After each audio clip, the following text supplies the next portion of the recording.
Binlerce yıllık tarihi ve kültürüyle İran gezimizin ilk durağı olan Kaşan'da bu hafta Fars ifadesiyle sabah kahvaltısında çaylarımızı şirinlendirip İran'ın en eski köylerinden, kırmızı topraktan evleri nedeniyle Kırmızı Köy olarak da bilinen Abyaneh köyünü gezeceğiz. 1500 yıllık tarihi, daracık taş yolları, rengarenk otantik kıyafetli insanlarıyla bu masalsı köyde İran'ın kırsal kesimindeki yaşamın geçmişten günümüze izlerini süreceğiz. İran yemek kültürünün farklı örneklerini de keşfedeceğimiz gezimizde geleneksel bir sofrada bağdaş kurarak etli nohut yahnisi olarak da tarif edebileceğim abguş yemeğini ve ilginç tadım şeklini deneyimleyeceğiz. Kaşan'ın arka sokaklarında şehrin ruhunu keşfedip zamanın dokusunu hissedeceğiz. İran'da ikinci günümüz, Kaşan'da da ikinci günümüz. Sabah uyandık, şimdi kahvaltı yapacağız birazdan. Şeker. Şeker, ne yapıyorsunuz onu yani? Çayın içine salıyoruz. Çay içerken şirinletiyor, tatlandırıyor yani. Çok iyi. Kaşan ile Abyaneh köyü arası mesafe yaklaşık 90 kilometre olduğundan yol boyu ilginç yeryüzü şekillerini izleyip Fars müziği dinleyerek 1,5 saatlik yolculuğumuzu keyifli bir hale getiriyoruz. Dünyaca ünlü sanatçı Muhammed Rıza Şeceryan'ın ruhunuza dokunan sesiyle Karkas dağlarına sırtını yaslayan yaklaşık 2200 metre yükseklikteki Abyaneh köyüne ulaşıyoruz. Köye giriş ücretli mi? Evet. Turistik olduğu için. Ekmek yaptıkları bir dükkan. Evet. Ekmeğin adı Taftul. Taftum. Evet. Yani Kraker gibi. kurumuşlarını kurutuyorlar şimdi. Satılıyor. Araplar 7. yüzyılda İran'ı işgal eder ve o dönem Zerdüştlük dinine inanan Perslerin Sasani İmparatorluğu'na son verir.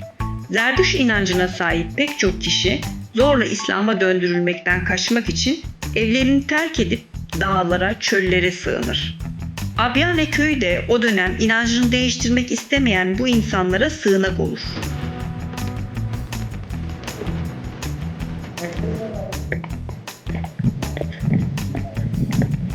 Abyaneh evlerine doğru giriyoruz. Girişi burası.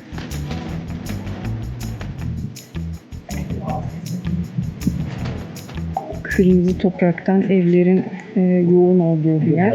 Şimdi burada dışarısı güneş. Burası Gölge. evet gölge daha serin. Buna biz sabat diyoruz. Sabat. Sabat. Misafirleri serinlemek için, güneşten saklamak için. Burada birazcık bekleyerek serinleyebilirler yani, değil mi?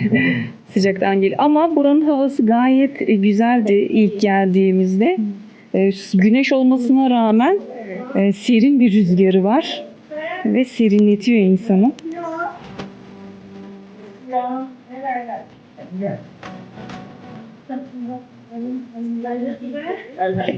Evet, ne hoş kıyafetleri. Kıyafetlerin özel bir ismi var mı? Çok şeker teyzeler ya. Minnoşlar. Yine bunlar da Abyaneh şehitleri galiba, değil mi? Bu resimdekiler. Daha başka hiçbir yerde görmedim böyle. Hani İran-Irak Savaşı'nda. İran'ın şehirlerinde var. Burada da böyle. Bu evlerde yaşıyorlar hala. Evet, evet. Bu toprağın içinde saman parçaları. Evet. Kahke diyoruz biz buna. Evlerin üstünde.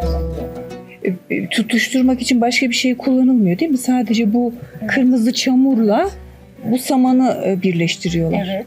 Evin üstüne gayet güzel. Evet. Onun duvarları daha sertleştiriyor. 2007 yılında UNESCO Dünya Mirası listesine alınan Abyaneh köyünün etrafındaki arazi kırmızımsı bir renk veren demir oksitler içeriyor. Evler de bu toprakla inşa edildiği için tüm yapılar aynı kırmızı renge sahip. Orada ateş. Hahameneş yapıldığı bir ateşkede. Sonra Sasanilerde daha genişlenmiş bura. Ve o ateş sönmüş ama ateşkede böylece kalmış. Köydeki en eski yapı Harpak Zerdüşt Ateş Tapınağı ve bu yapı kaynaklara göre ilk olarak M.Ö. 550 ile 330 yılları arasında hüküm süren Ahameniş döneminde inşa edilmiş. Üstte ateş yeri. Yukarıda ateş yakıyorlar yani. Şu üst tarafta.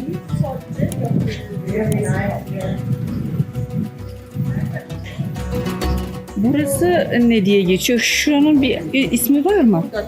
Geçit. Sabat. Burası da Sabat. Siz Sabat diyorsunuz. Bizde de yine Mardin taraflarında bunlara Abbara denir. Abbara. Abbara. Evet. Böyle geçitler, yolları birbirine bağlayan geçitler. Sabah. Evler oluyor. Evet. Burada insanlar giriyorlar, konuşuyorlar birbirine. Güneşten saklanıyor. Güneşten saklanıyor, kışında soğuktan koruyor. Değil mi? Daha serin. Serin. Gayet güzel serinletiyor. Burası da ateş tapınağının, yani ateş yakılan yerin girişi. Buradan girip içeride ateş yakıyorlar. Fakat şu an çıkış yapılamıyor. Kapalı, kilitli. Köyün merkeze uzak, dağlık bir bölgede olması ve çevreyle iletişim eksikliği, geleneksel kıyafetlerinin, Viyuna diye tanımlanan başka bölgelerde kullanılmayan dillerinin ve yerel kültürlerinin binlerce yıldır korunarak günümüze ulaşmasını sağlamış. Erkekler siyah şalvar giyerler yani burada. Daracık sokaklar. Etrafı da şöyle dağlarla çevrili. Bir teyzemiz de yaklaşıyor bize doğru. Genelde yaşlılar kalmış tabii, değil mi? Gençler pek yok. Ateş yakılan yer şuranın içi değil mi? İç kısımda yakılıyor. Şimdilik bağlı, kafayı. Köyde yaşayan yerli kadınlar beyaz üzerine kırmızı gül desenli bir eşarp, dizlerinin altına kadar uzanan rengarenk çiçek desenli bir elbise, bileklerinde siyah uzun bir çorap, erkeklerse uzun bol gömlekler ve dabit adı verilen çok geniş siyah şalvarlar giyiyor. Şimdi yine bir geçitten geçiyoruz. İşte Abbara denilen. Yukarıda gördüğünüz gibi çalıların içine çamur konulmuş. Çamurla doldurulmuş. Alttan da böyle bir kütükle destek verilmiş. Şurada çamur görünüyor. Ama bu çalıların önü bittiğinde çamur kafaya dökülebilir. Onun için biraz dikkatli geçmek lazım. Şimdi ben buradan çıkacağım. Birazcık dar bir yer. Sağlam bir şekilde çıktık. Şurayı çıktım. Abyaneh sakinlerinin Viyuna olarak adlandırdıkları ve sadece bu köylülerin bildiği dilin kökünü anlamak için dil bilimciler, Vi ve Viyaneh kelimelerinin ağaçlarla kaplı bir arazi anlamında olduğunu ve zaman içinde Avyaneh kelimesinin Abyaneh olarak değiştiğini belirtiyorlar. Bu asal güzellik. Esfen diyor. Esfen. Balkon. Yok. Asılan İçki için. Ha, üzerlik tohumu. Evet, bizde de. esfen. Esfen. Esfen. Esfen. Esfen dediğine, esfensiyo sevdiğine. Üzerlik Evet. otu. Evet. Değil mi? Bizde de üzerlik otu denir. Evet. Bu da bir sabah. Burada da var. Daha büyük bir sabat.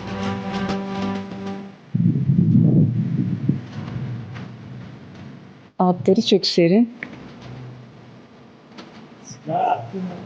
Evet, su sesi duyuyoruz. Ve burada yine yerel satıcılar var. Hanımlar. Genel olarak tarım ve hayvancılıkla uğraşılan köyde kadınlar da erkekler kadar ekonomik faaliyetlere katılıyor. Halı, kilim dokumacılığı ve giveh isimli ayakkabıların yapımı başlıca faaliyetler arasında. Bu köyü ziyaret edecekseniz evlerinin önünde oturup lavaşak isimli meyve özlü bir atıştırmalık satan kadınlarla karşılaşacaksınız. Buraya özgü çeşitli otlar, meyveler, kuru yemişler ya da el sanatlarını sergileyen bu güzel insanlardan alışveriş yapmayı da ihmal etmeyin. Serdap var diyorlar. Serdap, evet. Su saklamak için. Evet, Burası burada- daha küçük. Evet, buradan aşağıya iniyorlar. Orada su geliyor. Oradan kaplarını dolduruyorlar, evlerine götürüyorlar. Bu su Çeşme gibi serin. biraz. Ha, bu akan su. Arkasında su saklanıyor. Evet, Oradan alıyorlar. anladım. Kaplarına dolduruyorlar. Evet. Derinden alıyorlar. Evet. Derin Çok olduğu için yazık. serin kalır. Bu kadar Evet. inip tekrar buradan Evet. çıkarmak gerçekten çok zahmetli. Suyu serin saklamak için. Yine su saklanan bir yer galiba burası da. Evet. Aban Abanbar.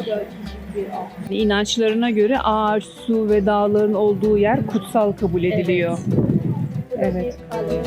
Şahneşin diyorduk, burası da Pirneşin. Evet. Pir koca demek. Evet, Yani koca dediğiniz Yaşlı. yaşlı. Evet. Yaşlı insanlar gelip oturup belki ayakkabılarını falan çıkarıyorlardı. Ya da dinleniyorlardı. Dinleniyorlar. Yoldan geçerken dinleniyorlar. Evet. Evet. İran'da tarihi evlerin ahşap kapılarında kullanılan kapı tokmakları bizde Safranbolu evlerindeki gibi kadınlar ve erkekler için farklı dizayn edilmiş. Uzun olan tokmak erkekler için, yuvarlak olansa kadınlar için tasarlanmış. Ayrıca tokmağın kaç defa vurulduğu gelen misafir sayısını belirtiyor. Yani 2 misafir geldiyse kapı tokmağı 2 defa vuruluyor. Yolun ortasından da su kanalı yapmışlar, ark. Buradan yağan yağmur akıntı olup aşağıya doğru dökülüyor. Ahşaptan yapılmış böyle bir balkon kenarı. Burada gereçini derlermiş, gereçini.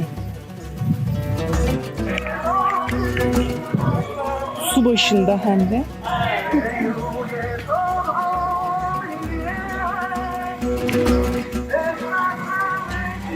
Güzel bir müzik çalıyor.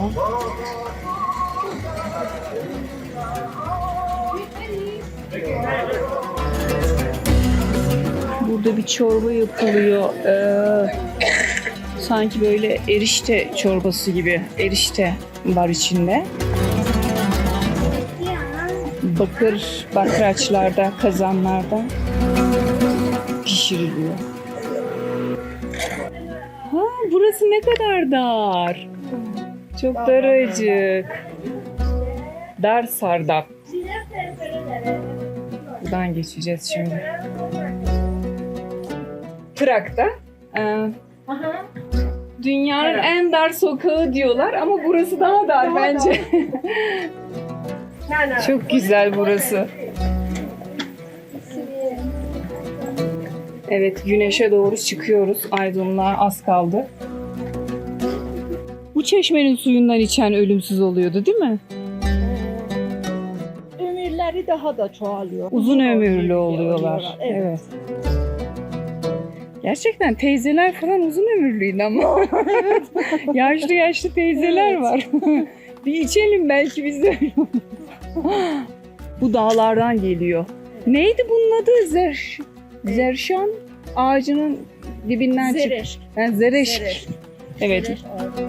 Zereşk ağacının dibinden kaynayan bir su bu.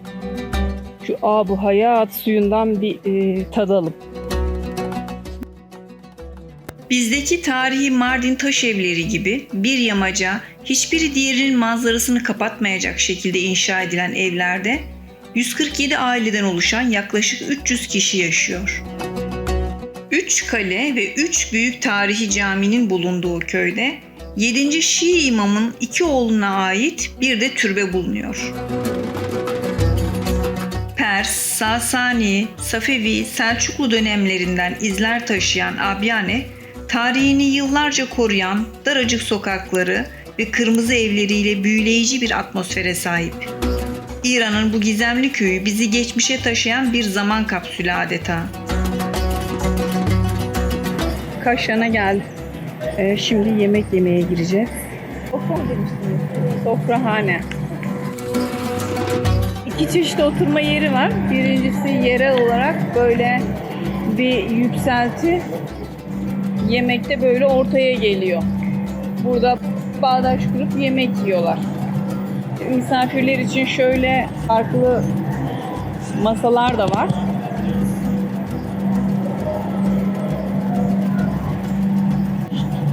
Dizi. Eti suda ve nohutla pişiriyoruz. Abbuş, Abbuş. Ha, Abbuş, Sizin evet. önemli yemeklerinizden biriydi değil mi? Evet, Abbuş, dizi. Ha, dizi mi geçiyor? Evet. Dizi olarak geçiyor. Evet, Tamam. dizi. Şu. Evet. Evet, böyle seriliyor. Patlıcan turşusu. Patlıcan turşusu. Turşuya patlıcan. Yoğurt. Cacık daha doğrusu. Evet. Siz cacığa ne diyordunuz? Başka bir ismi var. Masufiyat. Mastuhiyal. Servis yapılırken suyu ayrılıyor. Kuru fasulye. Et, yaralma, nohut. Patates var değil mi? Patates de var. Nohut mu kuru fasulye? Nohut. Ha, nohut evet. Abbuş. O zaman bize afiyet olsun. Böyle suyu ayrı, tanesi ayrı yenmiyor. Ekmeği, taftunu daha doğrusu suyun içine doğranıyor. Sengek de olabilir. Sengek olsun. Zengek, evet, zengek, lavaş ekmeği gibi, evet. O da Sengek olabilir. ekmek de olabilir. Nohut, et ve patates böyle havanda eziliyor iyice. Ben bunun tadına baktım. Gayet güzel sulu kısmı. Önce sulu kısmı yenir. Sonra daneli ezilen kısmı yeniliyor. O yüzden diğer kısma henüz geçmedim. Hayli memnun. Evet Mustafa Bey çok teşekkür ederiz. Çünkü bir kuvvet gerekiyor gerçekten onu lapa kıvamına getirmek için de. Teşekkürler, sağ olun.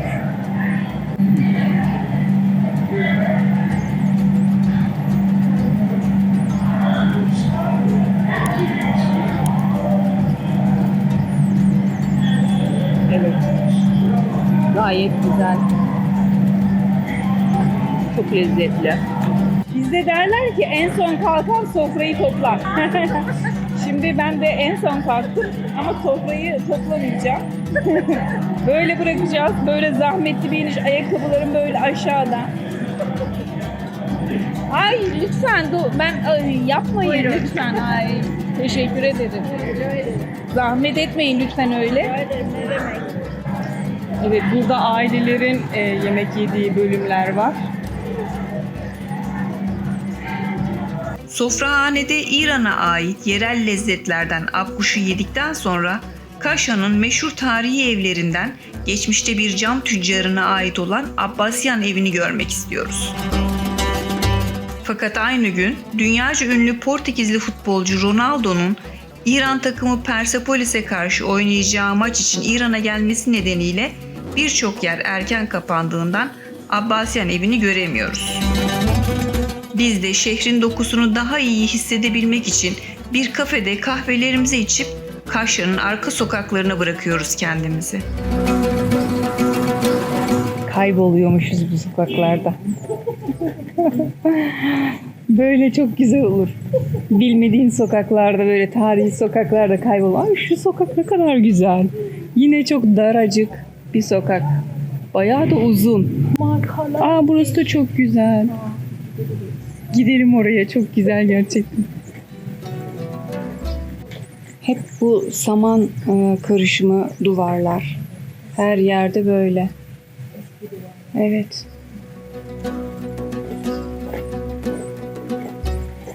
Hep restore edilmiş. Evet. Burası mesela evet bu eskiden kalan. Burası çıkmaz sokakmış. Evet, buraya kadar. Akşam yemeği saati ve bu benim dün çok beğendiğim bademcan. Keşke bademcan.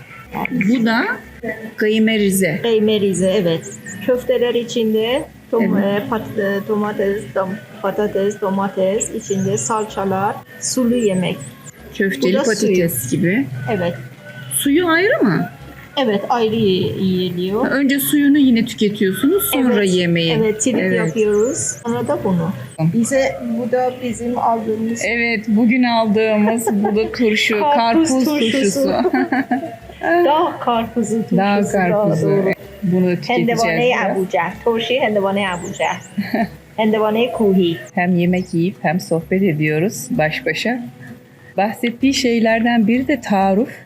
Şimdi bir şey ikram ediyor bana. Ben almayacağım diyorum. O ısrarla aynı şeyi tekrar teklif ediyor. Bunun adı bu kültürde taarruf. Evet. Taarruf. Tariflerden. Biz konakları çok sevdiğimiz için güzel şeyleri onlara ikram etmek istiyoruz.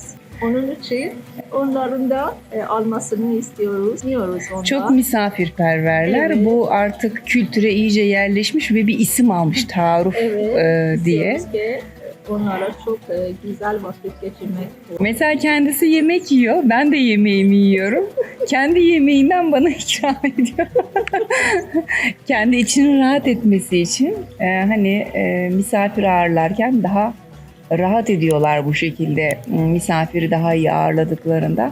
Biz de misafirperver bir millet olarak biliniriz Türkler. Çok, evet. Fakat burada aşırı bir şey var, bir de ısrar var. Var, evet. Çok hoş gerçekten. Onun adı İranlıların taarruf. Taarruf. Taarruf etmeleri. Şimdi yukarıda Hurşit Hanım Evet, kayınvalide. Evet, kayınvalide. Ailenin en büyük kadını. Yukarıda yaşıyormuş.